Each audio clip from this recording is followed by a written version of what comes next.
Hey everybody, welcome back to Bible Basics. I'm George Willett. We are continuing our study on the Sermon on the Mount. Today is Lesson 11. I titled this one Retribution. We're going to be reading Matthew chapter 5, verses 38 through 42. If you want to find that, you can pause the video or you can just read along with me as I put it up on the screen.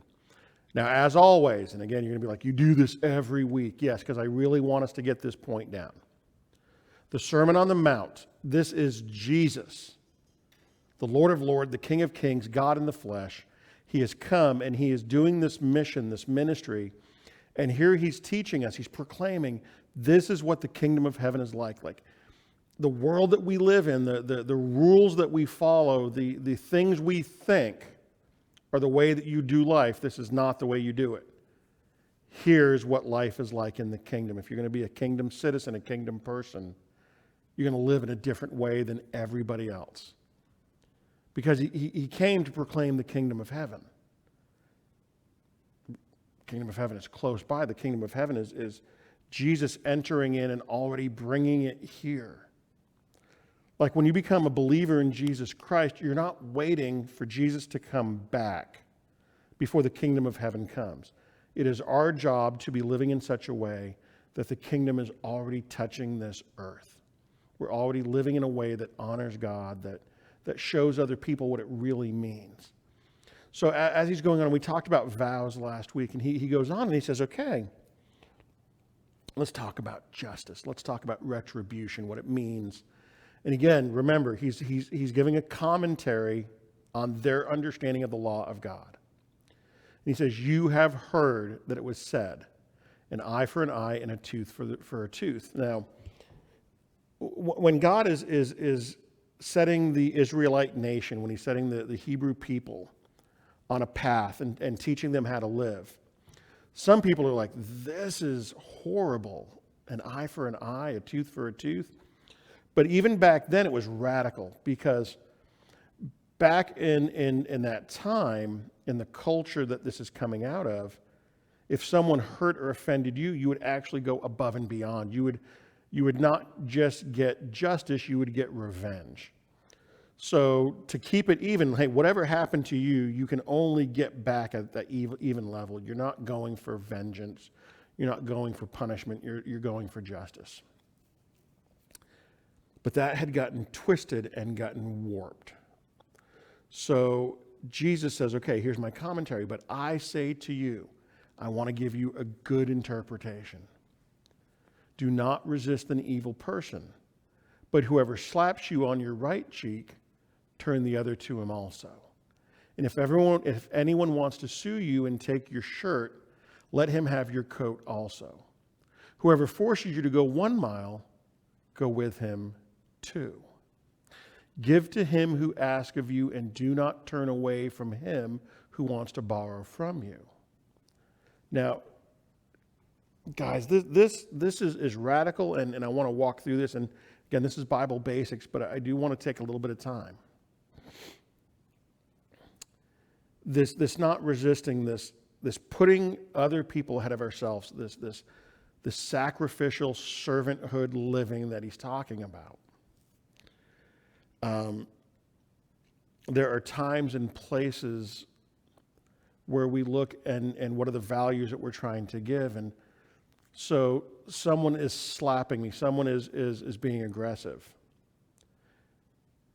Again, they're not killing me, they're coming at me. Instead of rising up in my flesh, instead of trying to defend myself, to get back at them, to gain that power and that control back, and maybe even put it back on them. I'm not going to fight you about this stuff, and it's not just this physical. I know he's using slapping, but it's not just slapping. It is this idea of getting back at people. It's meeting force with equal force and saying, hey, as a kingdom person, maybe step back for a second. Is this person looking for a fight, or is there something more going on here? Is there this need I have to, in this situation, think my way through instead of react? Because maybe what's best in this situation is not to attack back, but to find the peaceful resolution to it.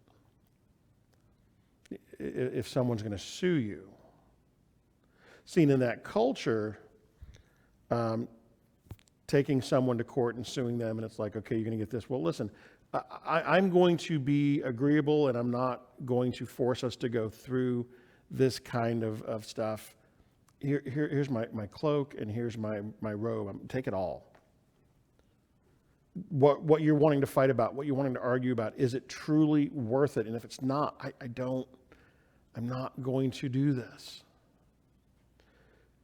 If someone requires you to walk a mile, walk two. In the Roman Empire, Roman soldiers would have the right to look at these citizens that they're over and say, pick up my stuff and carry it. And Roman roads are really well made, and they had these mile markers, and part of it was this reason. It was the law. You can make someone, they could be going east and you're going west, and you make them stop whatever they're doing and take your stuff a mile in your direction. They would lose ground. People want to follow the letter of the law. Well, we'll make sure I'll go a mile and no more with you. Jesus says, no. Be servant-minded. Be sacrificial. Be willing to go the extra mile to show the kind of character that we have, the kind of person that you are, and that we're less worried about these issues the world thinks of as fairness or equity, and we're more about presenting the kingdom, what it looks like, what being a kingdom person is really like. Now, some commentators have said this is actually kind of Jesus poking and twisting a little bit, because they're like, okay, you're making people go above and beyond the law, like you're showing the ridiculousness of these people taking advantage of people. That sounds really interesting. I think that's kind of working a little too hard to find some way to make this a power move. Like, really, this is all about us still showing control and shaming the other people. I think the intent really is to be servant-hearted, to be sacrificial, to calm down enough in these situations. Is what we're fighting about or what we're demanding worth the argument, worth being disagreeable, or is it just better to say, I'm going to go the extra mile to get this done? I wonder what it would be like in this world if Christians, instead of demanding retribution, I need to get even, instead of demanding that I get to get revenge, instead of demanding that I need to be treated fairly, I need to have my equal say, my equal time, if we lived a life of sacrifice, of servanthood, and we left the retribution part to God. Like, He'll take care of all of this. Now, again, I could get into so much more detail about this and how to not make this false equivalency that if someone's trying to kill me, that means I just open up my shirt and say, plunge your knife into my breast. This is not about someone killing you. It's someone taking advantage of you. It's someone trying to overpower you. And I don't need to worry about someone taking advantage of me. I say this to my family. I've said this to people here in the church. I don't ever get worried about people taking advantage of me, because I only do those things that I feel led to do. When I forgive, it's not because I'm forced to, it's because that's what I want to do. If I serve someone, if I make myself last, it's not because someone bumped me out of line, it's because I truly am okay with being last. If I give more than I get, it's not someone taking advantage of me, it's me trying to live out the kingdom life. So I don't need to worry about retribution. I don't need to worry about being taken advantage of. I just need to worry about loving God and serving Him well. That's how I see it. So I hope this is helpful, and God bless, and we'll see you next week.